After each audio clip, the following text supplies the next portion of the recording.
So this is why I actually built my business, to be able to give experiences to the people I love so much. And right now my parents just flew out here to Colorado. They've spent a couple days with us, and I'm about to drop an amazing surprise that I have coming up for our entire family, but they don't know it yet. Now, I've been running this business for a few years now, and when I thought about what is like the deeper purpose and the deeper driver behind it, there's a lot of reasons. There's serving the clients, doing something I love. There's, the financial freedom it provides. But ultimately for me, it's creating memories with the people I love. Like that is one of the biggest drivers. And for me to get to give this gift to my parents who raised me, provided so much for me over the years, is going to be really fun.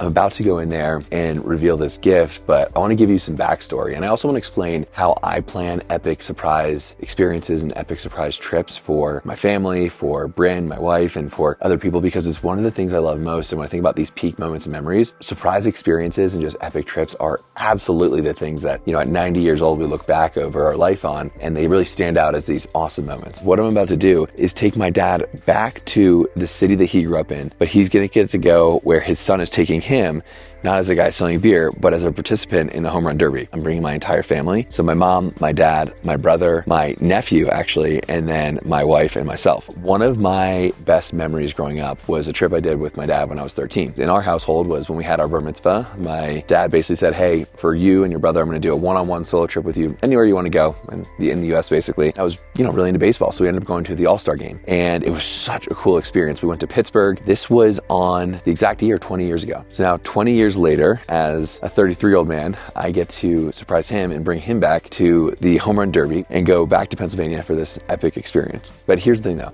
in my business, we're growing, and Bryn and I are in a stage of life where, we're getting ready to start having a family. We want to settle down and get a house. We've been traveling the world for the last year and a half. So this is actually an Airbnb. We're about to leave Colorado, and it's been beautiful out here, as you can see. We're going back to Austin, and this is money that sure, could it go towards getting a slightly better house with a down payment? Could it go towards investments in the stock market? Absolutely, it could. But when I think about it, I really want to make sure that when I'm 70, 80, 90 years old, I'm not looking back and thinking, man, I've got all this money, but I don't have the time back with the people that I care about. And my parents are in their late 60s. And in fact, just this week, I had a friend of mine who had a heart attack and died. Normal life the night before. He's a baseball coach and really good guy in the community. He was out the night before, at a practice doing his thing, had all these plans and dreams, and he was saving money to go buy a house, an investment house, and one morning they come downstairs and he's gone. And it's like, holy shit.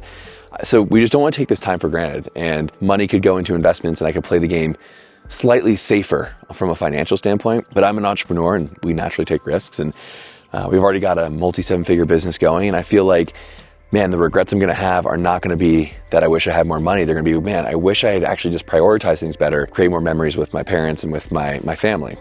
And so my parents being in, their late 60s, not only do I probably have, 20 years if I'm lucky. I mean, if I get 30 years with them, that's like unbelievable. 20 years if I'm lucky, 10 years hopefully, but you never know at this age. And the other piece is, how long are they going to be mobile? So how many quality years are in there? How many years are they going to want to do these things where they can be there and engage in conversation? And say we went for a hike in Estes Park in Colorado in the mountains, and these are things that I just know we don't have that many more years left. They're one injury or one thing away from that no longer being an option. So it's not just the amount of time, it's the amount of quality years. And then within that, I now live in Colorado currently, but I'm moving back to Austin. They live in DC. So how many times per year am I going to see them? 3, 4, maybe 5 max per year. So I really want to get the most out of these experiences with them and create the best memories that we can that are the most fulfilling. So I'm going to go get ready to make the reveal. Okay, so we've got a surprise for you. Dear Mom and Dad, thank you for everything you did to raise me, provide for me, and give me so many opportunities in life. This opportunity was one that was too special to pass up. Considering the timing, the meaning, and the significance of this, it brings me so much joy to do this for our family. Love you. Dad, open it up. Oh! What? Whoa! I am in shock. So I wanted to share this because I feel very grateful for everything you guys have provided. And I feel really lucky to have such an awesome family. And I'm a beautiful wife now, and this has been a lot of growth in the business in the last year, and I was thinking about the experiences I want to create with you guys and the whole family, and I was like, wow, it's Philly, where you guys are from, where you sold beer for years. Thought of all that. It's 250th anniversary for the country, and Philly's gonna have a lot going on for that, and it was your birthday. I already have bachelor party, and I was like, also, when I had my bar mitzvah, which was because you raised me Jewish, and because of your love for baseball, my bar mitzvah trip was to go to see the Home Run Derby and All-Star game in Pittsburgh 20 years ago exactly. Wow. So exactly 20 years later, now I get to take you guys. Aww. So that's so love you guys. This is totally It's not even my birthday, and I'm getting to celebrate. Love you guys. Thank you guys. Wow. Awesome. That is just a shock. Okay, so that was pretty awesome. My parents were definitely surprised and shook in a good way. This is such a fun way to live life, honestly, is to be able to create just such beautiful experience with these people. And that's to me, that's a rich life. I want to share a little bit about the framework that I've created, though, around peak experiences and how I've used it here and how you can use it too, because this is kind of the most important piece. If you want to create a really memorable experience, there's kind of a concoction of neurochemicals that are released in the brain that make something stick, that make something memorable, that make a moment last. And this is why, if you've ever been to Japan and you've had one bowl of ramen, this is why you'll remember that one bowl of ramen at Tokyo Station for decades, but you might eat a normal, turkey sandwich 100 days in a row and they all blur together and you can't even really remember them. So if you're in the business of creating experiences, whether it's for your team members, your employees, or even a trip like this, one of the best things you can do to make it more memorable and to create a deeper bond with people, because you bond through these memories, right? It's like a shared connection in your brain that lasts past the experience. But if you want to have that, one of the best things you can do is actually take a moment that might be like a 7 and try to make it a 10 instead of making a 3 and trying to make it a 6. Okay, so that's going to make these experiences more memorable. Now, that's the whole framework. So what are the 5 Ps? Well, pretty simple. So the first one is people. So you want to start with thinking, who do I want to create memories with? So with my parents, as I mentioned, if I start to calculate how much time do I have, how many years is that, how many quality years is that, how many experiences are going to fit within those years, it's a pretty finite number. So I start with them first. Then you want to think about what's the purpose. You want to think about what is the reason for this trip? What kind of connection do I want to cultivate? What kind of experience are we going for? And the purpose could be anything. Some purpose might be, I just want to go and get lost. And it could be even a solo trip. The person might just be you. And the purpose might just be, I just want to go get lost and kind of find myself and reconnect and go to nature, a place like this in the mountains, right? And just go have solo time to reconnect. Okay, so you've got a clear person and a clear purpose. So then you're going to think about the place. Okay, so that would be for us, this is going to be Philadelphia because of the purpose made it very clear. But in a lot of cases, you may start with the place second. You might just have a bucket list destination. And then you'd say, okay, we really, it's me and my wife, and we really want to go to the Maldives. We've always wanted to go. And then you could amplify the purpose there. Okay, it's about reconnecting the relationship and reconnecting to that spark because we have kids now and we're just so busy. We haven't gotten to just be with each other as adults alone for many days in a row. And this Maldives trip is going to be that. That might be an example for you. But the more clear you are on that, the better the experience is going to be because it has a deeper purpose that you're going for. So we got people, we got purpose, we got place. Now, the next one is going to be possibility. So this is the element of surprise, the element of novelty, the element of randomness. So that could look like, normally if you're someone who schedules a lot of things, that might be on the trip, leave a day completely open just to follow curiosity.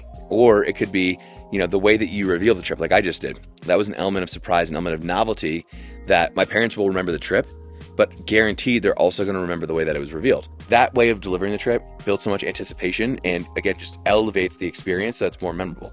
It could be on the trip too. So when my wife Bryn and I got engaged in Switzerland, I took her to Paris. There's a whole story there. That's for another video of how I kind of architected that element of surprise to just keep her on her feet. She didn't even know where we were going. It was really fun. But when we got to Paris, one of the things I did, I hired a photographer to do a surprise photo shoot. She had never been to Paris. It was like her dream place. And I knew that, if we had just gotten engaged, we already did some engagement photos, but doing it in Paris for her was going to be amazing. So I got a surprise photographer. I know she likes getting a blowout. So I booked her a surprise blowout and said, hey, just clear your calendar this day from 11 to 5 because we got a whole day planned and you'll find out when you get there. And the last thing is going to be presence. So if I was in that experience in Paris, I was worried about the team and I was checking Slack and on calls in between things and switching back and forth. I'm there, but I'm not really there. You know what I mean? There's a difference between being fully present and connected and immersed in the moment.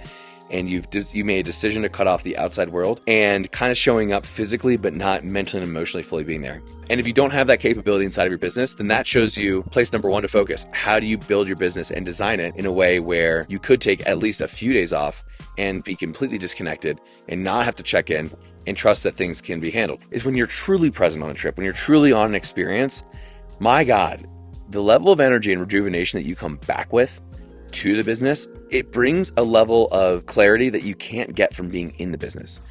Every single time I take a trip where I actually take time off and I actually disconnect, or not just disconnect to disconnect, but actually replug, like immerse myself in something else. It's like my brain had all this kind of clutter running around it about certain problems in the business or challenges. And by putting it down and letting my brain and mind and body and soul just get immersed in something else, when I come back to it, it's clear, it's easier. I have so much more energy, so much more enthusiasm. Sometimes I come back with like 2 or 3 clear decisions. Hey, we're not doing this. Hey, we got to fire this person. Hey, I need to hire this person. Like those things come from time away. And so it's a huge benefit to you in that way. And I think will actually make you a better business owner, better leader, better just executive in your role. So those are the 5 P's. So to bring it all together, you've got people. Who do you want to create memories with? You've got a deeper purpose that is going to make the experience richer than just going to see a certain destination, right? Then you've got the place. Where do you want to go? What's a special destination to you?